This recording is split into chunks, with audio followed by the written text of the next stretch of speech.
YTN 라디오 김노수의 더 인터뷰 3부 순서 이어가겠습니다. 이재명 대통령이 어제 예산안 시정 연설을 통해서 728조 원 규모의 내년도 예산안을 설명했습니다. AI 분야 적극적인 투자, 또 재정 확장 정책, 주로 내년 경제 어떻게 이끌고 갈 것이냐를 이야기했는데요. 경제 전문가들은 어떻게 보고 있는지 좀 들어보겠습니다. 열린우리당 최고위원 겸 정책위원장 지내셨고요. 과거 하나투자증권 대표도 역임했습니다. 주진영 전 대표 연결하겠습니다. 대표님 나와 계시죠? 네. 안녕하세요. 안녕하세요. 어제 이재명 대통령 예산안 시정 연설 보니까 일단 나라 살림 규모가 728조 원이에요. 지난해보다 한 8% 넘게 예산을 늘렸습니다. 지금 우리나라 경제가 이렇게 예산을 늘려서 확장 정책을 폐하하는 시기라고 보세요? 네, 그렇죠. 네. 8% 정도 늘리는 거에 대해서는 어떻게 생각하세요? 첫 번째로 약간 김 빼는 얘기인지는 모르겠는데요. 예. 이미 예산은 저번에 구윤철 경제총리가 예산을 발표를 했어요. 예. 이번에 이재명 대통령께서 나와가지고 얘기를 한 것은 대통령으로서 이제 국회에 대해서 시정 연설을 하는 차원에서 했다고 봐야 되고, 그래서 그 예산에 대한 분석은 이미 많은 사람들이 했던 것 같고요. 네, 그런 면에서 이걸 갖고 새롭게 이렇군요라고 얘기를 하는 것이 이렇게 얼마나 의미가 있는지는 모르겠는데, 첫 번째로 두 번째로 지금 앵커께서 8% 얘기를 하셨는데 그것은 작년 초에 그 본 예산 대비를 얘기를 하는 거거든요. 근데 사실은 그렇게 정부가 이렇게 숫자 주어준다고서 그냥 받아 먹으면 안 되고, 추경을 포함해서 작년에 실제로 쓴 예산 대비 얘기를 하는 것이 맞습니다. 그렇게 생각하면 그냥 5% 정도예요. 그런데 이제 그 숫자에 대해서 이제 그런 면에서 경제학자들이 얘기하기를 이것은 이렇게 대단한 확장적인 재정 예산이라고 보기 어렵다. 왜냐하면은 경제 성장률도 지금 한 4.5% 된다고 하는데 명목적으로 그렇게 생각하면 대단하게 늘리는 건 아니다. 그렇게 얘기를 하더라고요. 우리나라 경제 성장률이 올해는 한 1% 안팎 예상하더라고요. 네. 근데 이제 이런 예산을 갖고 얘기할 때는 예산 역시 명목 예산이기 때문에 명목 경제 성장률 기준으로 얘기를 해야 됩니다. 그렇군요. 네, 그리고 물가 상승까지 포함을 하면 물가 상승을 하면 저절로 지출도 늘고 세수도 늘고 다 마찬가지니까. 네. 그래요. 자, 이재명 정부가 출범한 지 한 100일이 됐는데 짧지만 이재명 정부가 한 100일 넘게 추진했던 여러 가지 경제 정책은 어떻게 평가하세요? 크게 말하면 저는 상당히 한편으로는 우려되고 한편으로는 좀 비판적으로 보는데요. 이재명 정부가 출범한 지 벌써 5개월이 됐는데 저 같은 사람이 보기에는 이 정부가 앞으로 뭐를 하려고 하는 건지 전체적인 큰 그림, 어젠다 이런 것이 잘 안 보인다. 여기 조금 저기 조금 말하자면은 이게 대중적인 요법에 많이 치중하였다라는 느낌이 들고요.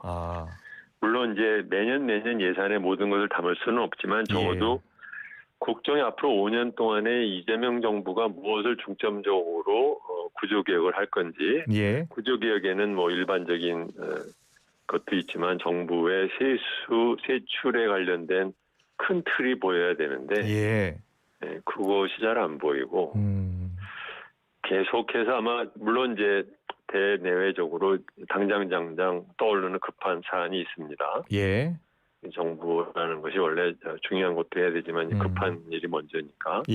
급한 일이 이제 트럼프 대통령 관련된 관세 압박이 있었고 이런 것들이 있으니까 이제 그런 것에 빠져서 우선 급한 일을 처리를 하다 보니까 그런지는 모르지만 적어도 쿠데타 이후에 예상이 되었던 이재명 정부의 승리까지 걸렸던 시간을 생각해 보면 거의 10개월에 걸친 시간이 있었는데 지금도 여전히 이재명 정부는 뭐를 하려고 하는 정부인지 그게 잘 안 드러난다. 그래서 이번에 시정 연설 역시 이 인터뷰를 위해서 제가 굳이 들어봤는데 네. 그냥 뭐 1년에 한두 번 겨우 나오는 대통령이 그 귀한 자리를 예. 그냥 이것저것 그 나열을 하는데 그치고 말았다라는 느낌이 들어서 예. 여전히 정부가 아직 자기네들의 경제 정책에 대한 기조를 잘 못 잡고 있는 게 아닌가 그런 생각이 듭니다. 그 전반적으로 보면 이재명 대통령 시정 연설에서 이제 AI를 강조한 이유는 마치 이제 2000년대의 인터넷 그리고 2010년의 스마트폰처럼 AI 시대에 우리가 마주하고 있고 AI 시대에 이제 투자에 뒤처지면 우리 경제도 어려워질 수 있다. 그래서 AI를 우리 기술 경제의 패러다임 전환에 적극적으로 활용하고 지원을 하겠다라는 게 취지였던 것 같아요. 우리나라 경제 상황을 보면 그리고 전 세계 경제 상황 변화를 보면 일단 AI 시대에 투자에 적극 나서야 되는 거는 맞죠? 그건 잘 모르겠어요. 아 그래요? 네. 지금 전 세계적으로는 이 AI가 우리나라 경제뿐 아니라 전 세계 경제 패러다임을 전환시킬 것이다라는 시각이 우세하잖아요. 그렇게 생각하지 않으신가 봐요. 아니요. 그거는 그런데 그곳에 정부가 왜 굳이 돈을 자기네들이 직접 써서 GPU를 얼마를 갖다 뭐 확보하고 하는 것이 그게 우리나라 AI 산업 발전이나 아니면 AI 변화에 대한 대처에 총이 관심사가 돼야 되는지 그 자체를 아직 저는 잘 모르겠어요. 예, 그 정부 영역이 아니라 민간 영역이라는 말씀하시는 거예요. 그렇죠. 뭐 예를 들어 보시죠. 지금 AI에서 가장 압도적인 선두를 달리고 있는 미국의 경우에 미국 정부가 예산으로 뭐 했다는 얘기 들어보셨나요? 반도체 지원법 통과시켜가지고 반도체 산업 열심히 지원하더라고요.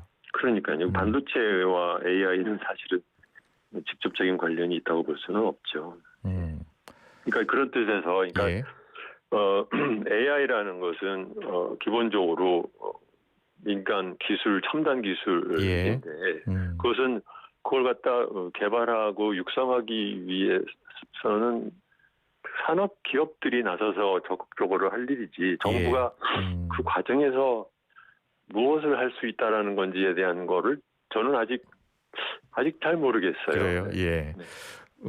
우리 주 대표님은 지금 이 우리나라 경제 상황을 봤을 때 정부가 어떤 정책을 주도적으로 펴 나가야 된다라고 생각을 하고 계시는 거예요?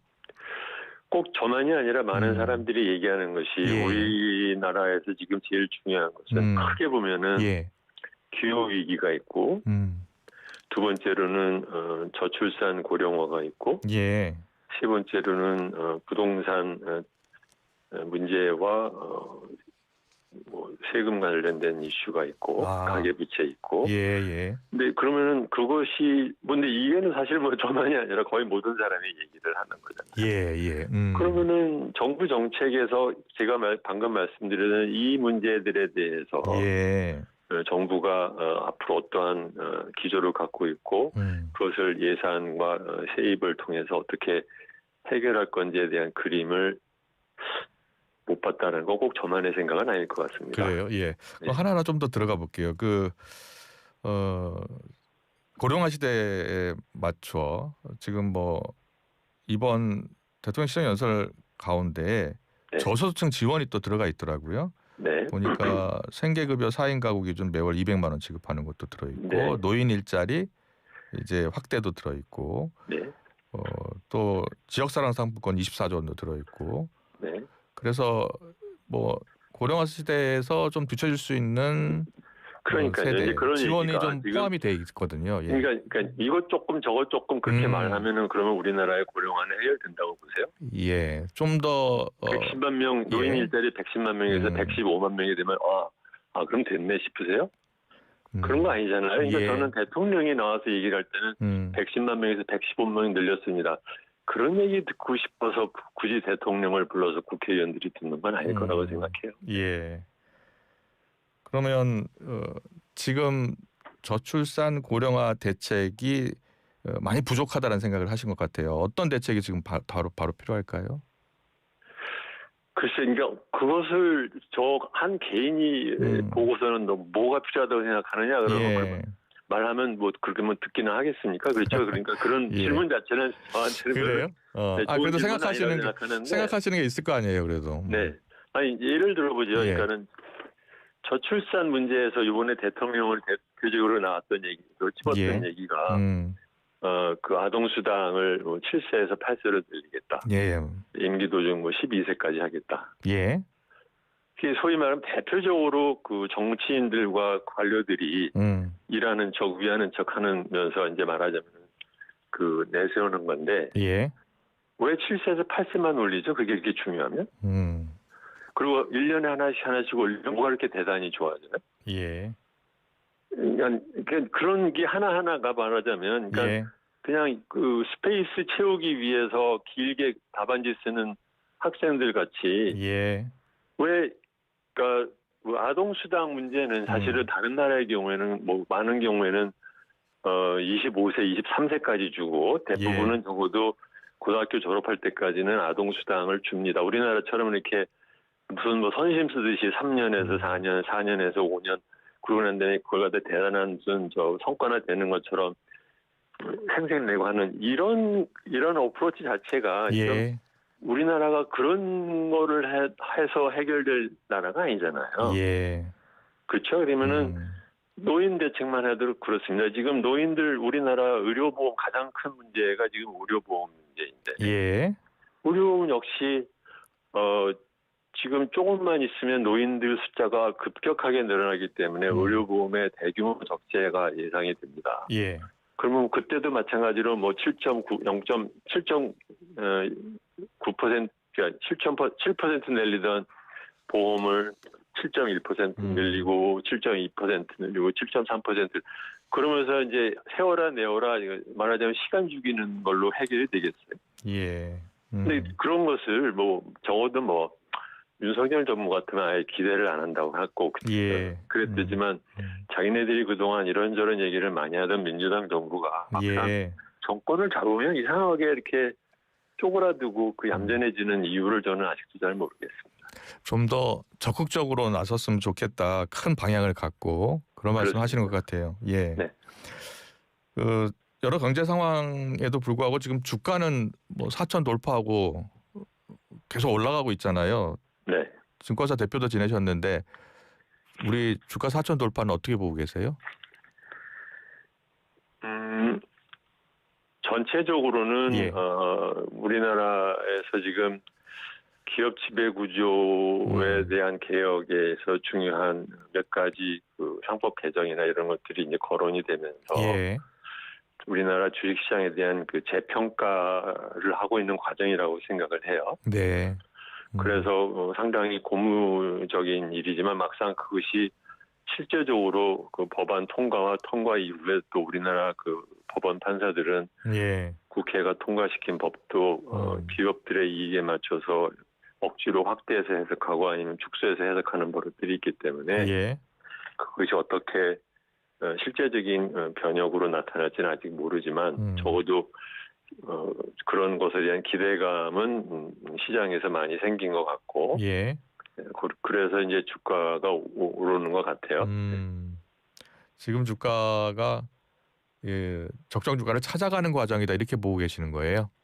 적정까지는 모르지만 적어도 우리나라가 그동안 저평가의 가장 큰 이유였던 그 지배주주의 돈 빼먹는 행위에 대한 법적인 그 틀에서 조금 개선이 있지 않았느냐라는 것에 대한 사람들의 기대는 있는 거죠. 그래요. 예.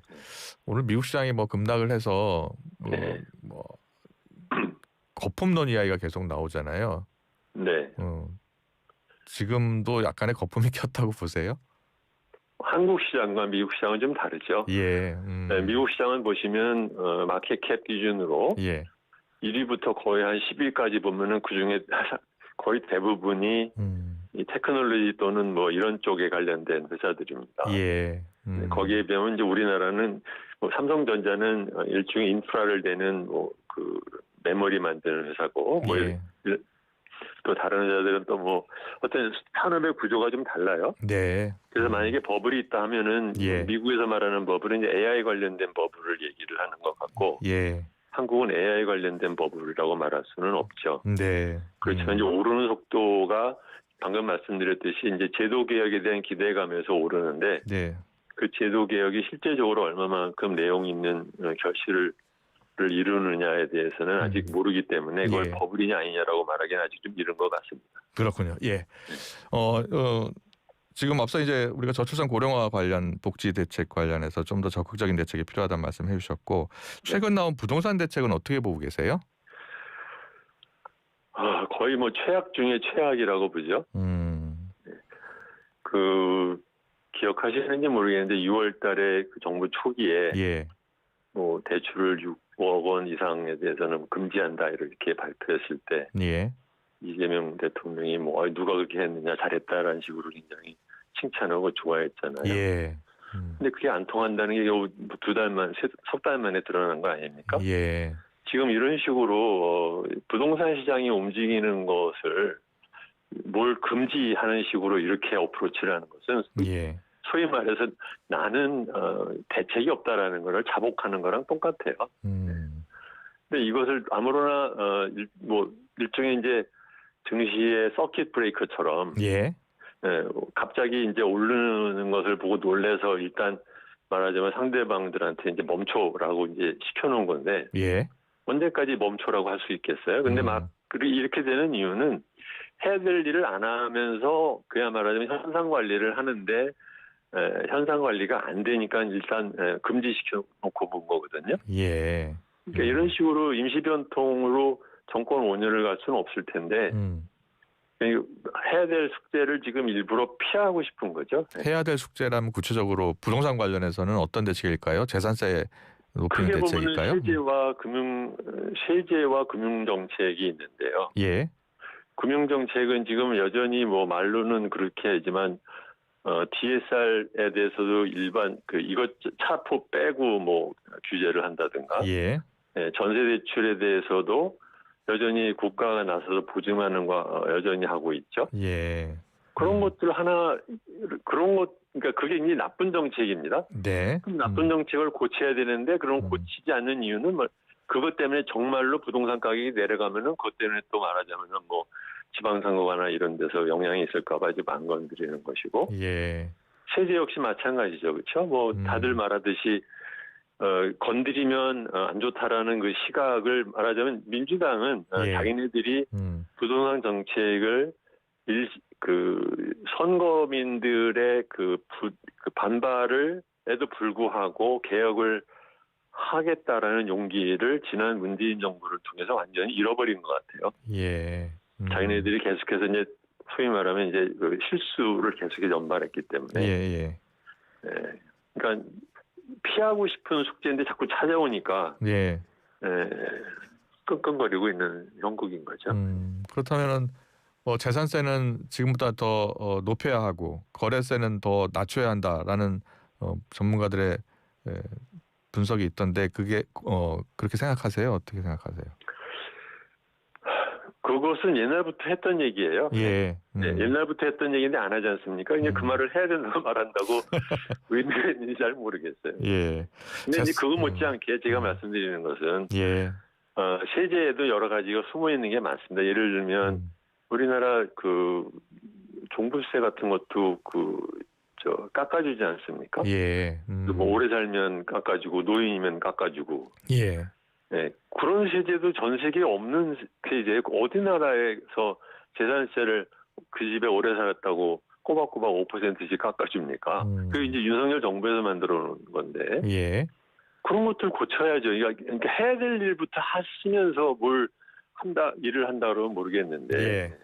그런 것들을 안 하면서 그러면서 또 양쪽에서는 말하자면 거래세, 보유세 맨날 하던 얘기 반복하고 있는데 하여튼 뭐 보고 있으면 갑갑합니다. 예.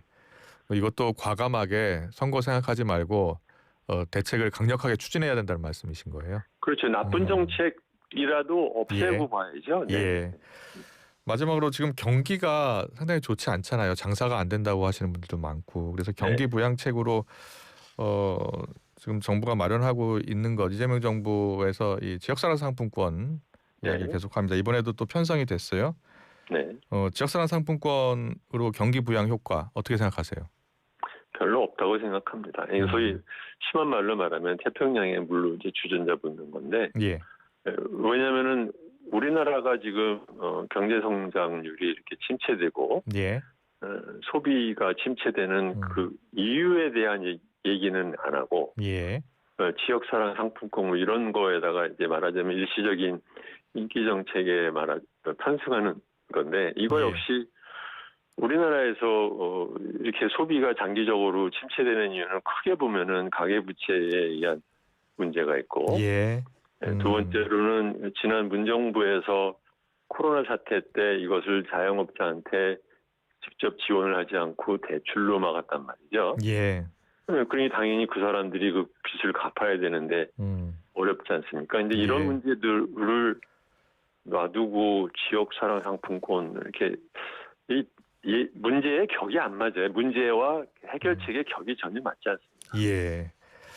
알겠습니다. 오늘 이재명 정부의 경제 정책에 대해서 좀 들어봤는데 주진영 전 대표는 아쉬움이 많으신 것 같아요. 부동산 시장 대책이라든지 그 저출산 노령화 대책 좀 더 적극적으로 과감하게 추진할 필요가 있다는 말씀을 하신 것 같습니다. 잘 들었습니다. 주진영 전 대표와 함께했습니다. 고맙습니다. 네, 안녕히 계세요. 예.